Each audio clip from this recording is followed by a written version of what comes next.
आचार्य धीरेन्द्र शास्त्री जी का जन्म 4 जुलाई 1996 को छतरपुर के पास स्थित गड़ागंज ग्राम में हुआ था। इनका पूरा परिवार आज भी वहीं गड़ागंज में रहता है, जहां पर प्राचीन बागेश्वर धाम मंदिर स्थित है। इनका पैतृक घर भी यहीं पर है। यहीं इनके दादाजी पंडित भगवान दास गर्ग सेतुलाल भी रहते थे।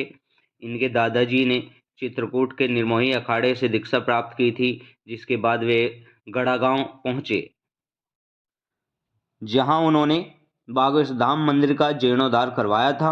यहीं पर धीरेन्द्र कृष्ण के दादाजी भी दरबार लगाया करते थे। उन्होंने घर छोड़कर सन्यासी जीवन जीने का निर्णय कर लिया था। धीरेन्द्र महाराज जी के गड़ागंज वाले पैतृक घर में माता पिता व उनका छोटा भाई भी रहता है।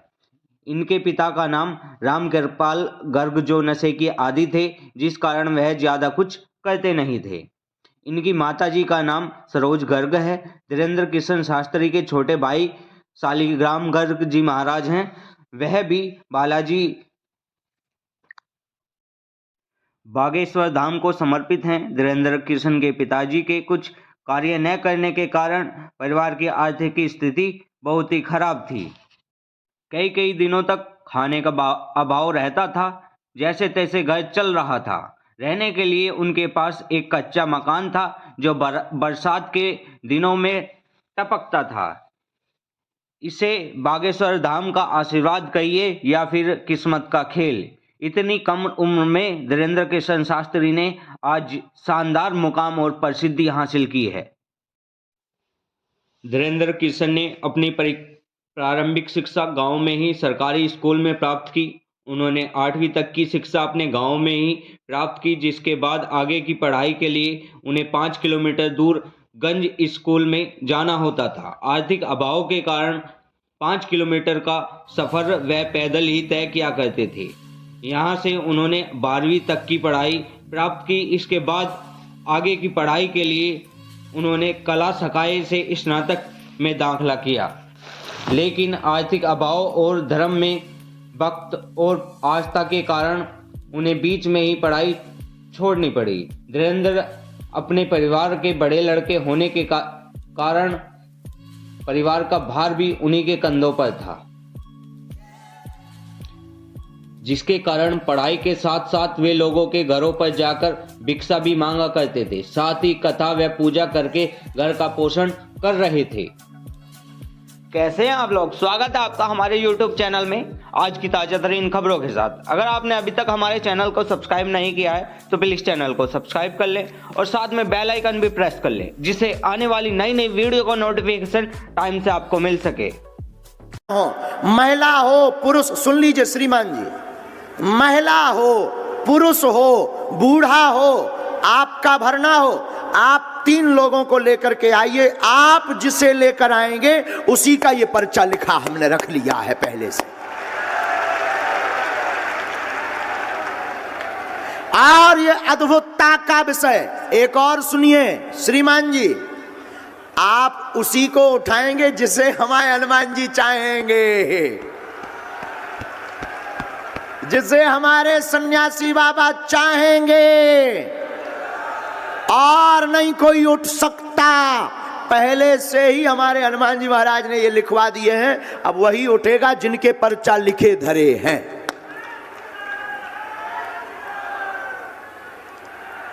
आप जो वर्दी पहने हैं आपने भी अर्जी लगा रखी है, और आपने अभी अभी कहा कि इन 4 पर्चों में हमारा भी एक पर्चा है। तो आपको ही हम चुन रहे कि आप 3 और ले आइए पीछे से। आप जाइए जो आपके परिचय के ना हो। महिला हो पुरुष, सुन लीजिए श्रीमान जी, महिला हो पुरुष हो बूढ़ा हो आपका भरना हो, आप 3 लोगों को लेकर के आइए। आप जिसे लेकर आएंगे उसी का ये पर्चा लिखा हमने रख लिया है पहले से। और ये अद्भुतता का विषय एक और सुनिए श्रीमान जी, आप उसी को उठाएंगे जिसे हमारे हनुमान जी चाहेंगे, जिसे हमारे सन्यासी। अभी तक जिनको बुला रहे थे, हम माइंड रीडिंग कर रहे होंगे, पढ़ रहे होंगे, या हमने बुला लिए होंगे। अब इस अंजाम को आप देखिएगा। हमने ये 4 पर्चे को उल्लेखित किया हुआ है और चारों पर्चे हमने ये रखे हुए हैं लिखकर। अब 4 लोग आएंगे और चारों पर्चे हमारे इस प्रकार से रखे रहेंगे, चारों पर्चे। और पहले वो प्रश्न बोलेगा, फिर एक पर्चा चुनेगा। वो जो पर्चा चुनेगा उसकी वो बात इस पर्चे में छपी मिलेगी।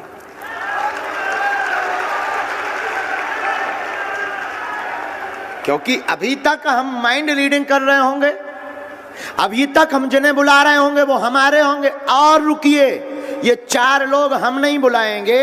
इन 4 लोगों में पहला नंबर, आप जो वर्दी पहने हैं, आपने भी अर्जी लगा रखी है और आपने अभी अभी कहा कि इसमें भी ऐसे ही लिख करके पर्चे में हमने रखे हैं, 3 पर्चे में। तो आपके नाम से ही अर्जी लगाई कि इन पर कार और कर दिया जाए। वही काशी वाले विश्वनाथ और ज्ञानवापी वाले शंकर जी पूंछ घुमा देंगे।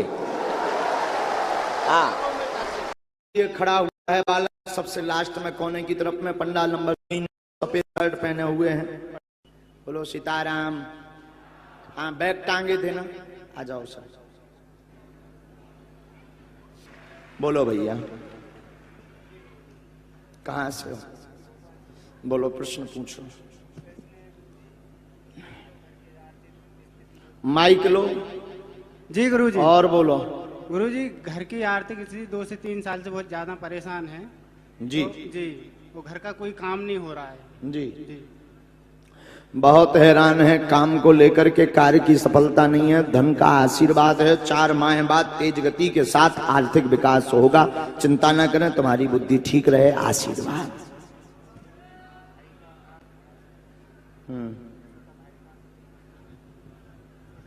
आपकी जो है यहाँ दरबार में ही पंडाल में बैठे बैठे चैन निकाल ली। जब हम उसके समय निकाली, जब हम पूजा कर रहे थे जो यहाँ पर हनुमान जी की, तब निकाली है। सुनीता नाम की औरत ने निकाली और वह औरत वर्तमान में पंडाल के बाहर है। 2 तोला की चैन थी। जी महाराज। कितने तोला की चैन थी? 2 तोला। कितने की थी? 1.5-2 तोला की थी महाराज जी। थी? जी हाँ। तो अब आप जो है पुलिस का सहयोग लो, बाकी हमने ठेका लो। हमने तो संकेत दे दे, ज्यादा बता भी सो हमारी आफतें बच जाती। पूरे भारत में तो हमारे विरोधी है, तो हमें लंबी आफत हो जाती। हमने बता दो, तुम सहयोग लो। इतने चौकी जहाँ बनी, भगवान की कृपा से खूब पुलिस की व्यवस्था है। यही लेगा, मेरा भतीजा है। बिल्कुल, हनुमान जी दया करेंगे, आशीर्वाद। महाराज जी, तुम्हारी बहू ना लड़े जी। मेरी पबजी बारे खड़ा हो जा, खड़ा हो जाओ। खड़ा हो जाए, आगे के लगे। बहुत परेशान कर दी। नक्कटा इतया इतया। ये पबजी क्यों खेलते हैं? गलत बात। तुम तो हमें मानते हो ना? हाँ। बहुत बहुत हमको तो हाँ। वो करते, क्या बोलते हैं अंग्रेजी में? फुलू करते हो ना? हाँ। फिर काहे उपद्रव कर? अब नहीं करेंगे। पक्का? हाँ। कब से? आज से। माँ को जवाब तो नहीं उल्टा सीधा दोगे? हम सुनते रहते हैं सब बात। नहीं। नहीं दोगे ना? नहीं। बहुत चिल्लाते हो तुम। नहीं। बहुत चिल्लाते हो तुम माता पिता पर। नहीं चल। अब नहीं चिल्लाएंगे? पक्का? श्योर? हाँ। ठीक है। वीडियो देखो, कोई दिक्कत नहीं, पर कम ध्यान दो और पढ़ाई पर पढ़ो, बढ़ो, मन तुम्हारा शांत रहे। हमने तुम्हारी बेइज्जती करने नहीं बुलाया, तुम अपने हो, तुम्हें स्ट्रेस ना हो जाए, डिप्रेशन ना हो जाए, क्योंकि तुम अकेले में खूब कई बार तुम वीडियो देखते देखते रो पड़ते थे। हाँ। है ना? हाँ। तो ये ब्लैंकेट अंदर करके ब्लैंकेट ओढ़ता था, फिर वीडियो देखता था बागेश्वर धाम। ऐसा नहीं वो होता है, सो इतना को तो सोफा ही गजब को है। हाँ, हम पूरे अंग में समा गए। हाँ हाँ हाँ। अब अपन तो दे आती आदमी, हमें तो पहली बार है ऐसा सोफा मिलोगा जिंदगी में। इतनी जिंदगी कर गई, 26 साल के हो गए, 12 साल से दरबार लगा रहा, पहली बार पूरा भी तरह हो जाता। हम तो अद्भुत है। बागेश्वर सरकार धीरेन्द्र कृष्ण के परम मित्र शेख मुबारक जी हैं, जिन्होंने उनके आड़े समय में उनका साथ दिया। उनकी यह मित्रता आज भी कायम है, जिसकी चर्चा आज भी बागेश्वर सरकार के विभिन्न मंचों से सुनने को मिलती है। उनकी मुलाकात एक दिलचस्प घटना के कारण हुई। डॉक्टर शेख मुबारक अक्सर निजी काम से सिलसिले से छतरपुर जाया करते थे। तभी गड़ागंज में उनकी मुलाकात धीरेन्द्र कृष्ण शास्त्री से हुई, जो उम्र में उनसे काफ़ी छोटे थे। इन दोनों के बीच अपने अपने धर्मों को लेकर चर्चा हो रही थी, जिसमें शेख मुबारक जी ने सनातन धर्म को लेकर कुछ ऐसी टिप्पणी की जिसके बाद धीरेन्द्र जी ने उनके भ्रम को शांत किया। इसके बाद वे अक्सर बागेश्वर धाम सरकार सुंदरकांड का पाठ सुनने के लिए धीरेन्द्र कृष्ण शास्त्री के पास आया करते थे, जिसके परिणाम स्वरूप उनके जीवन में कुछ ऐसे चमत्कार हो गए। शुरुआती दिनों में पंडित धीरेन्द्र कृष्ण शास्त्री की आर्थिक स्थिति बहुत ही अच्छी नहीं थी। तभी धीरेन्द्र कृष्ण की बहन के विवाह के समय में डॉक्टर शेख मुबारक ने उनकी आर्थिक मदद भी की थी। तब विवाह के सभी कार्य भी संपन्न कराए थे। धीरेन्द्र कृष्ण शास्त्री का जन्म शुक्ल वंश के ब्राह्मण परिवार में हुआ, जहाँ शुरू में ही कर्मकांड होता रहता था। इसके दादाजी एक प्रभावशाली संत थे, जिसके कारण धीरेन्द्र को बचपन से ही गुरु कृपा मिली। इनके दादाजी बागेश्वर धाम में रहते थे। उसी गांव में उनका जन्म हुआ, जिसका कारण पूरा परिवार प्रतिदिन बागेश्वर धाम जाए। यहीं पर इनके दादाजी के गुरु सन्यासी बाबा जी की समाधि है। सन्यासी बाबा जी भी इनके वंश के से ही संबंधित हैं, जिन्होंने 320 वर्ष पहले समाधि ले ली थी।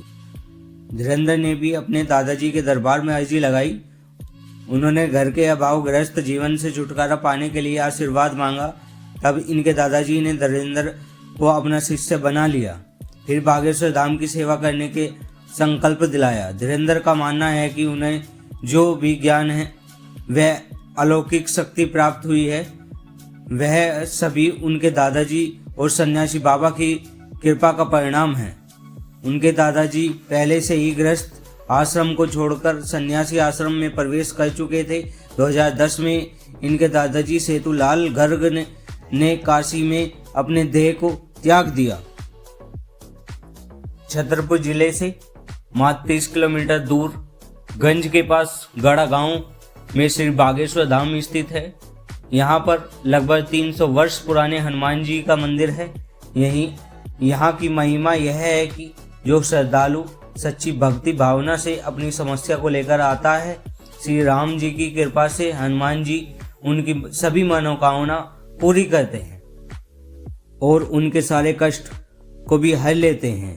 इस मंदिर के पुजारी व प्रमुख श्री धीरेन्द्र कृष्ण शास्त्री को हनुमान जी की विशेष कृपा है और सिद्धि भी प्राप्त है। इस दरबार में आने वाला कोई भी व्यक्ति खाली हाथ और निराश होकर नहीं जाता। यहाँ पर अपने देश ही नहीं अपितु विदेशों से श्रद्धालु समस्याओं को लेकर आते हैं, जहाँ उनकी हर समस्या का समाधान 100% होता है।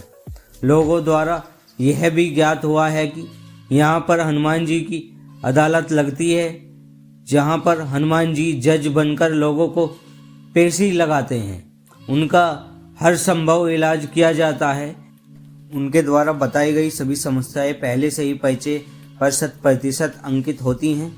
इस बात की पड़ताल बड़े बड़े मीडिया चैनल व धर्म को न मानने वाले लोगों ने की, लेकिन अंत में उन्हें भी बागेश्वर धाम में होने वाले चमत्कार के आगे नतमस्तक होना पड़ा। मंदिर परिसर में हजारों की संख्या में लाल व काले रंग की पोटली बंधी दिखती हैं। फरियादी को भी एक लाल रंग के कपड़े में नारियल बांधकर मन में अपने समस्या को दोहराते हुए इस पोटली अर्थात अर्जी को बांधना होता है। इसमें लाल और काले रंग की अर्जी में अंतर यह है कि काले रंग की अर्जी सिर्फ भूत प्रेत बाधा वाले व ऊपरी समस्याओं से ग्रसित व्यक्ति बांधते हैं, जबकि लाल रंग की अर्जी अन्य सभी समस्याओं के लिए बांधी जाती है। अर्जी बांधने की जगह पर ही महादेव और महाबली का मंदिर है, जहां अर्जी लगाने के बाद फरियादी 21 बार परिक्रमा करता है। इस दौरान मन में मुराद को लगातार दोहराया जाता है। ऐसी मान्यता है कि इस जगह पर धाम की सभी अलौकिक शक्तियां निवास करती हैं। इसी जगह पर कंतों 3 संतों की भी समाधि है जो बागेश्वर सरकार के गुरु हैं, जिनके शक्ति आज भी इस धाम के अंदर समाहित है। इसके बाद पेशी का सिलसिला शुरू होता है, जहां मुख्य रूप से मंगलवार व शनिवार को पेशी होती है। यूं तो प्रतिदिन ही हजारों की संख्या में श्रद्धालु आते रहते हैं।